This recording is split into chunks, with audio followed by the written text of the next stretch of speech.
Olá para você que acompanha a programação da TV Câmara, muito obrigado pela sua audiência. Estamos começando mais uma entrevista. E hoje vamos falar sobre a lei de terceirização, que está sendo discutida em todo o país. E para isso estamos recebendo aqui nos estúdios o advogado especialista em Direito do Trabalho, Dr. Luiz Gustavo Branco. Doutor, seja bem-vindo, obrigado pela sua presença. André, é um prazer falar com vocês sobre esse assunto tão importante nos dias de hoje. A lei de terceirização, como o próprio nome já diz, dá para ter uma noção do que significa, do que se trata, né? Mas eu gostaria que o senhor explicasse para quem está em casa, não ouviu falar nesse tema ainda, o que é a lei de terceirização? Bem, vamos lá. A terceirização, ela trata-se de uma intermediação de mão de obra. Ela consiste na contratação de uma terceira empresa para a execução de serviços da empresa dita como contratante ou tomadora de serviço. Por exemplo, uma empresa que tem os seus funcionários. Acho que até se a gente usar o serviço público é melhor para a gente explicar isso, né, doutor? O serviço público tem os funcionários que são concursados, que são contratados pelo serviço. Mas aí precisa fazer a manutenção na pintura do prédio. E lógico que aqui na Câmara, por exemplo, os funcionários não são pintores.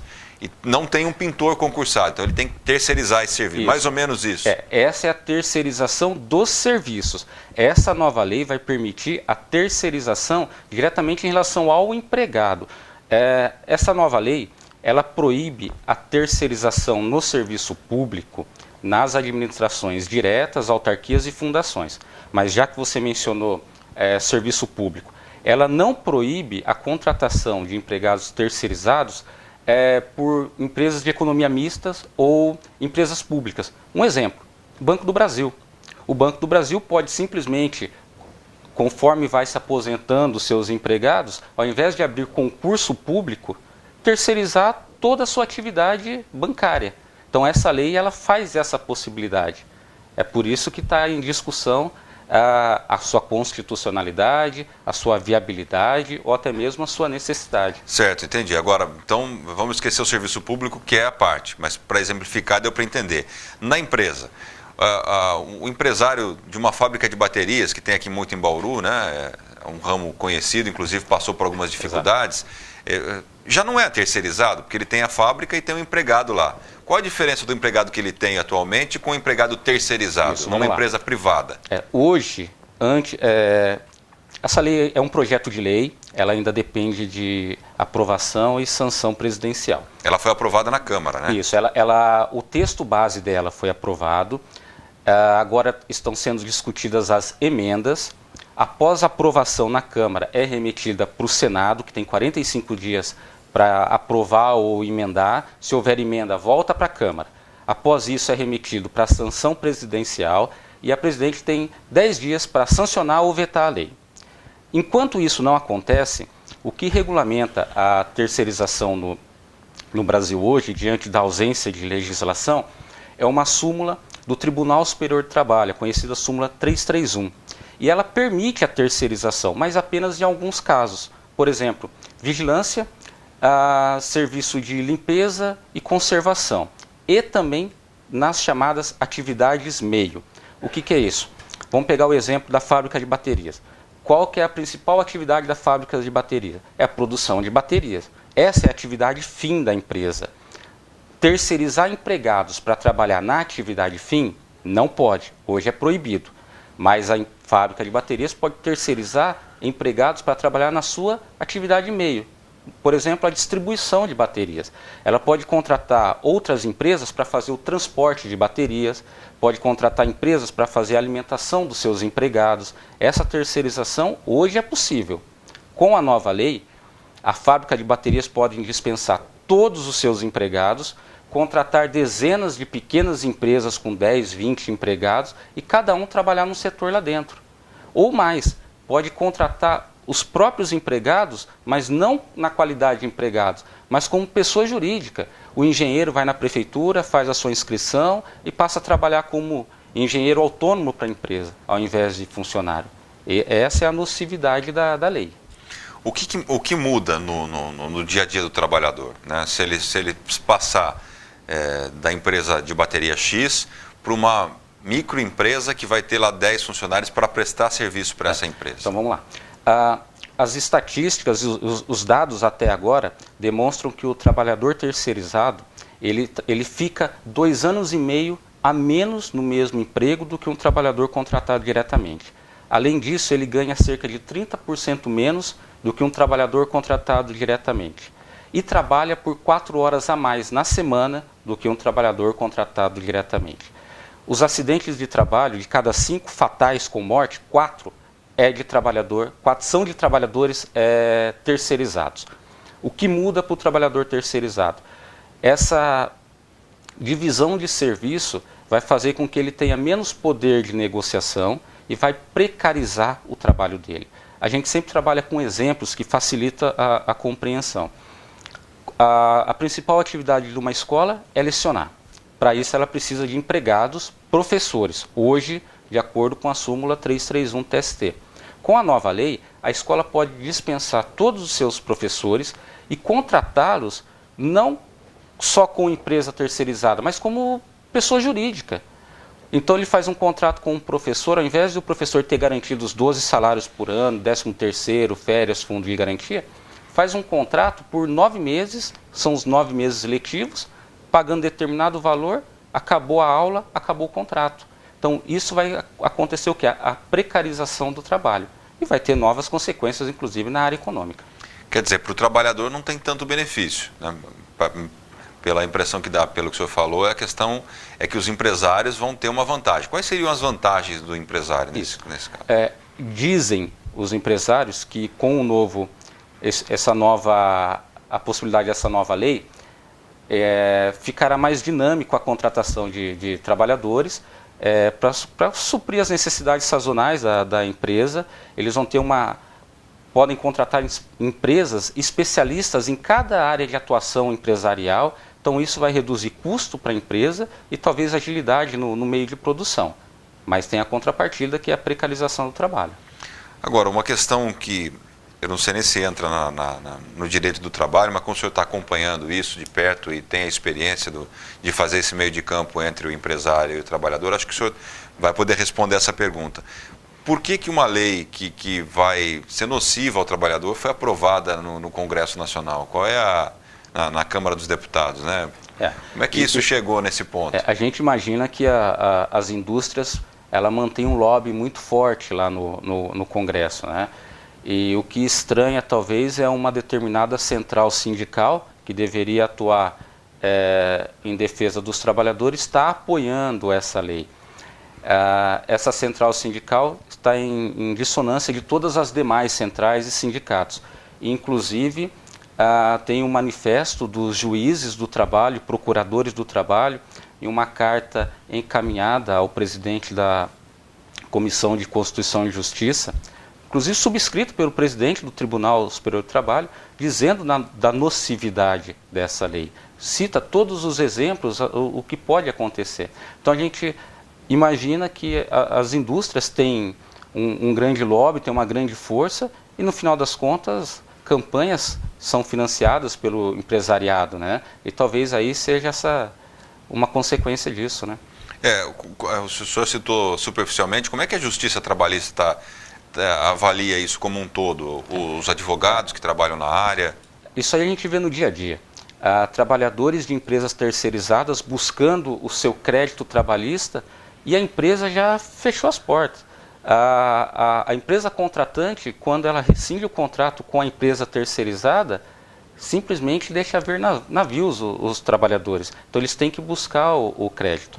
E os juízes do trabalho, os procuradores, eles são uníssonos em afirmar que essa lei ela é prejudicial. Por quê? Porque precariza cada vez mais o trabalho. Então não é interessante para o trabalhador a aprovação desse projeto de lei.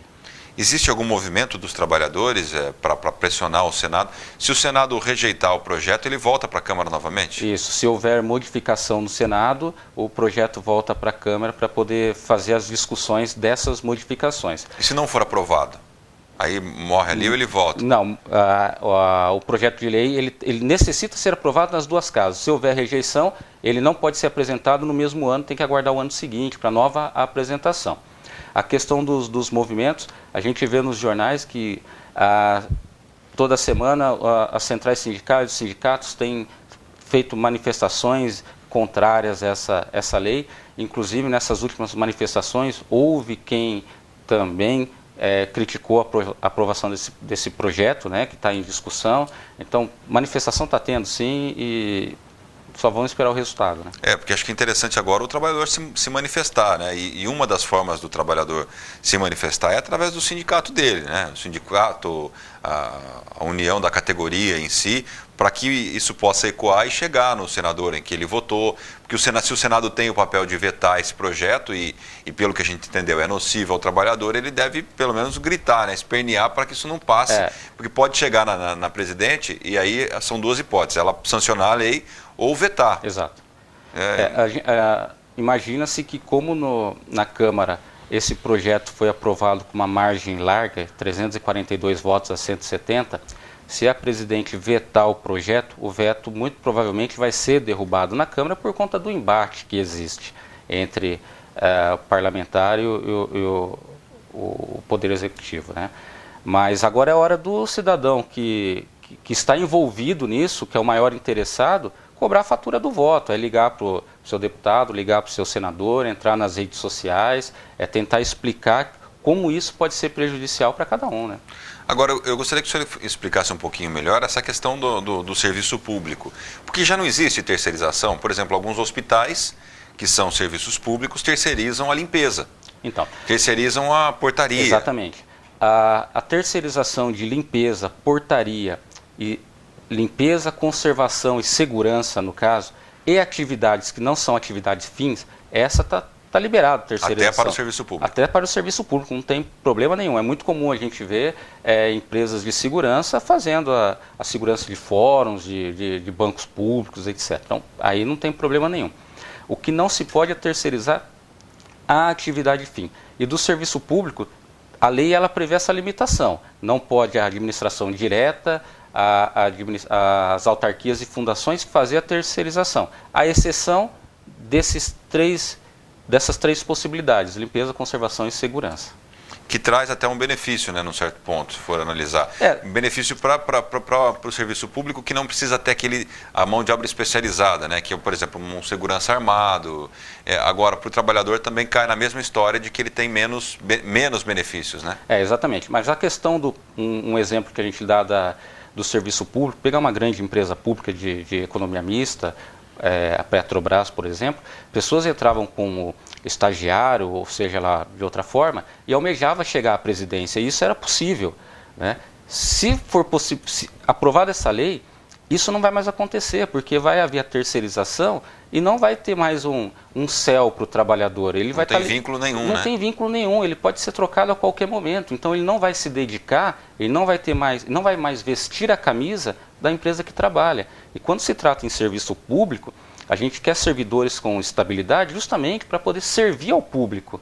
E à medida que você terceiriza isso, você não cria um vínculo com a população, pelo contrário, ele vai lá, faz o serviço hoje, sabe que amanhã ele pode ser mandado embora, né? Então ele não vai haver essa dedicação que o servidor público hoje tem que ter. Existe algum prazo agora para esse processo? Quando que os advogados trabalhistas esperam que isso já seja resolvido? O trâmite está sendo bem rápido. Esse projeto de lei, ele era de 2001, estava lá adormecido justamente porque não satisfazia o interesse dos cidadãos. E sabe-se lá por qual motivo foi colocado em pauta e agora ele está bem acelerado. Hoje tem algumas votações na Câmara de algumas emendas, né? A gente imagina que mais um mês, mais ou menos, já tem a definição na Câmara para ser remetido para o Senado para aprovação, alteração ou até mesmo veto. Tá, então vamos reforçar agora que o trabalhador que se sentiu ameaçado com esse projeto cobre do seu deputado, do seu parlamentar, ou até mesmo de quem for ligado ao partido em que você milita, para que cobre uma posição a favor do seu interesse, não do interesse dos lobistas, né, doutor? Exato. E não só o trabalhador que se sente ameaçado, eu acho que a população em geral. Hoje nós temos 12 milhões de terceirizados num mundo de 45 milhões de trabalhadores. É um número grande, já. É grande, dá 20%, 30% do total. Aprovada essa lei, será possível que 45 milhões sejam terceirizados. E sabendo-se de antemão que terceirizados ganham menos, significa que vão consumir menos e isso pode até afetar o mercado interno. Consumindo menos, gera menos impostos, gera menos encargos, o governo ficará com menos arrecadação e, consequentemente, terá menos coisas a fazer ao restante da população que acha que isso não é com ele, né? Então é todo um círculo vicioso aí que não pode ser quebrado. Eu vi alguma coisa também com relação à corrupção, que isso pode aumentar a corrupção. O senhor enxerga dessa forma? Olha, a partir do momento que você pode terceirizar serviço público, é dinheiro público pagando empresa privada. A gente não sabe como que vai dar isso, se vai ser por licitação, se por convite, né?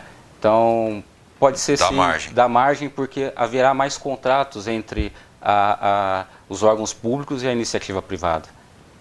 Tá certo, doutora. Eu quero agradecer muito a sua participação aqui, esclareceu quem está em casa e não tinha tido contato ainda com esse assunto que, apesar de estar bem discutido, a mídia ainda passa superficialmente, né, não se aprofunda como a gente fez aqui. Então, acho que isso foi válido para o trabalhador que está em casa e para a população em geral, como o senhor fala. Muito obrigado. Espero que o senhor venha mais vezes aqui. André, eu que agradeço. Estou sempre à disposição.